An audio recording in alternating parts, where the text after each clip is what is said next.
I'm a billionaire 100% of the time. I'm a TV star 100% of the time. I'm a business mogul 100% of the time. I'm not afraid of you anymore, Barack. I've been talking to my therapist, and she says that I have to overcome my fears if I want to grow. Believe whatever you want, Donald. I'm not in the business of persuading people to believe whatever I'm telling them. Did you just hear yourself, Barack? You know what? I'm just going to give you a minute to let those words sink in.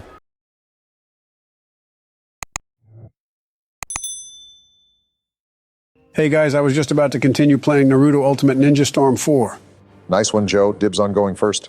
I got next, Joe. You can argue with yourself on who goes next after that. What do you mean, Donald? If Barack goes first and then you go second, then I'm obviously the last one to play, right? Nice work, Joe. It's good to see that you're still capable of basic thinking in your old age. Haha, nice one, Donald. Nothing beats good old-fashioned dissing to go along with a video game playthrough. Stop meat writing and focus on the game, Barack. Wow, Joe, that's uncalled for. Especially since it's Donald who made fun of you, Joe, not me. Don't take out your anger on me, Joe. Take it out on Donald. You know, the guy who just dissed you so bad you decided to pick a fight with me instead. Or if you want, I can show you how to really diss someone, and of course I'll use you as an example, Joe. I'll roast you so bad everyone will think I'm making an offering to the gods.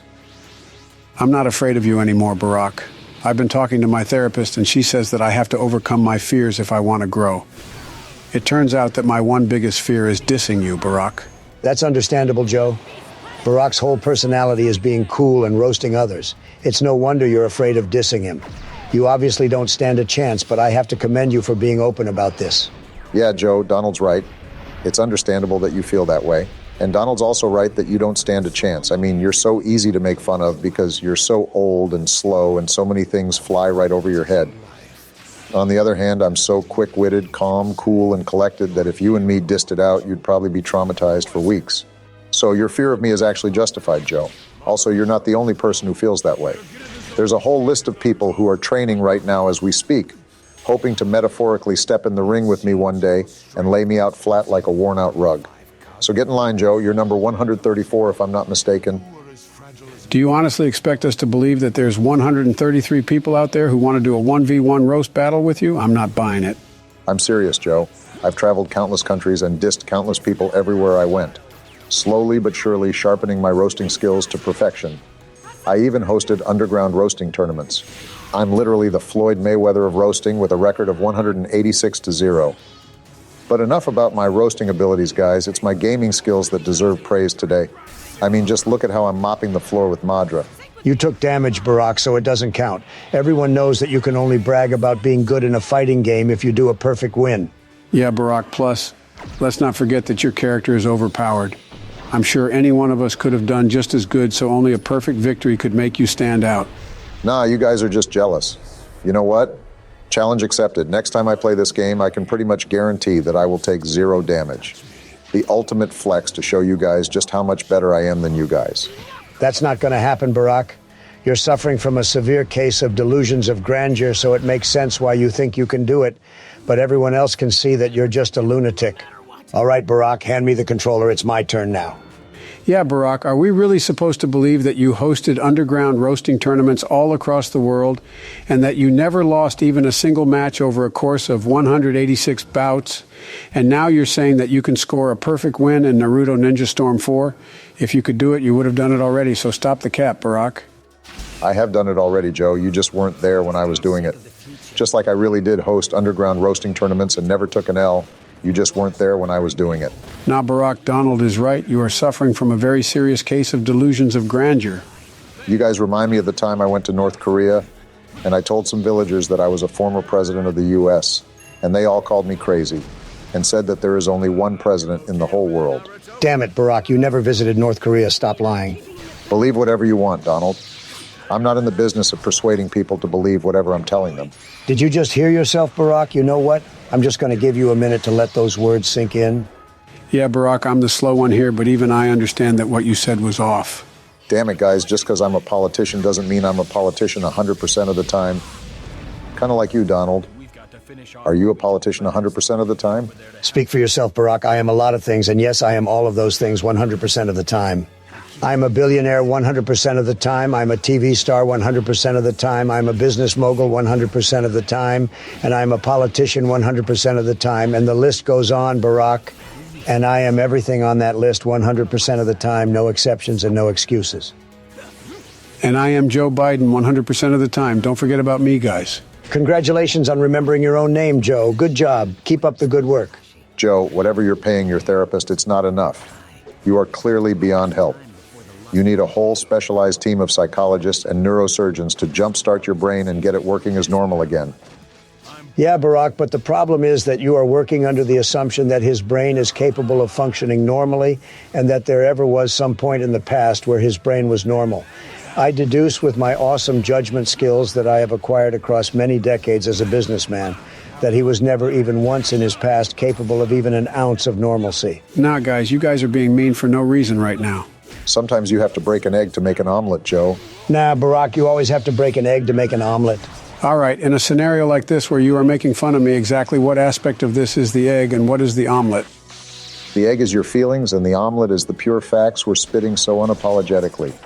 Nah, Barack, it's more like the egg is your feelings and the omelet is the enjoyment we get from these facts we're spitting so unapologetically that end up hurting your feelings. Now I can really see the pain on your face. Haha, Joe, even Naruto can see the pain on your face right now. Haha, that was perfect timing, Joe. Even the game wants a piece of this action. It seems everyone just can't help but to make fun of you. That's just coincidence, guys. You all stopped talking at the exact moment Naruto said that, and that made it seem like he is a part of the conversation when he actually isn't. Thanks for the in-depth analysis, Joe. I don't know if we would have been able to figure all of that out if you hadn't explained it to us just now. Yeah, Joe, you're so smart. It's a wonder why it took you 3 tries to become president. With your level of intellect, it should have been 1 try with 0 difficulty. But then again, you're such a kind person, you probably let your opponents win because that's the gentlemanly thing to do. And I respect that. Are you guys seeing Kakashi's finisher? I wonder whose idea it was to make a finisher this elaborate. Yeah, if he were to actually use such a chakra-consuming move in the anime, he would probably be buried right next to his opponent, and he'd probably go first. That's why we have to assume that the game is a separate universe from the actual anime, guys. If we don't do that, then we should also talk about how Obito is even getting hit by any of these attacks. But we could argue that Obito is getting hit by these attacks because Kakashi has access to Obito's dimension. Not really, Donald. Wait, hand me the controller. It's my turn. See, the thing is, it's not just Kakashi who is able to damage him. In this game, even in a versus match, Obito is able to get hit by any character. They basically removed all hacks from these characters to make it an even matchup. I mean, can you imagine how hard it would be to finish this game if Obito could just slip through all of your attacks? They missed out on a golden opportunity, if you ask me. You really think so, Barack? Why is that? Yeah, Barack, how did they miss out on a golden opportunity? All right, guys, pay attention. This is going to be a little long-winded and complex. They could have used details like character-specific hacks to their advantage by making the game have difficulty settings for the story mode like very easy, easy, normal, hard, and very hard mode. For these difficulty settings, they could have left the characters as they currently are in the game and left them without any hacks. They could have then made it so that once you beat the game on very hard mode, you unlock another mode. Let's say realistic mode or impossible mode, where the characters have all the hacks they have in the anime. Wow, Barack, you're right. That would have been so dope. I bet the game would have even become one of those games that professional gamers talk about having a tough time beating. Can you guys just imagine how hard Obito would be to defeat? He would have, like, no substitution jutsu meter because everything would just slip through him, but all of his blows would land on you. That's so insane, I don't even want to think about it. The fights with Obito alone would make you rage quit, and you'd probably only come back after a month of calming down. Dare I say it, it would probably be just as bad as playing only up. But then how would you actually go about beating him, guys? Wouldn't there have to be other mechanics in the game to help you win? No, Joe, that's why it'd be the difficulty after very hard. It would be the difficulty that you yourself would be asking for because you want to test your skill. You'd basically need God's grace and written permission from him to get lucky enough to somehow land blows like the fourth did, except you'd have to land them again and again until you win. Well said, Donald. Anyways, I want to add that I'm glad they didn't do any of that. Because if they did do that, then we all know that we would have wasted countless hours trying to unlock that difficulty setting, only to waste countless more hours trying to beat it. It's almost as if the universe knew we couldn't handle such levels of difficulty and simply made it slip the developers' minds. I get what you mean, Barack. I've had enough of ridiculous difficulty modes as well. Last time I had to deal with one of those was with Dante Must Die and Devil May Cry 3 Special Edition. After I finished it, I decided never to do something that pointless ever again. Insane difficulty levels like that are as time-consuming as they are useless. Yeah, guys, we can all agree that video games are super fun and that some video games have things like unlockables and unlockable difficulties as well as purchasable items. But we shouldn't let these games get in our heads and make us spend countless hours trying to earn trophies and trying to beat hard difficulties. Because after you achieve all these things, you only get excited for a little while, but you just end up feeling empty inside after that.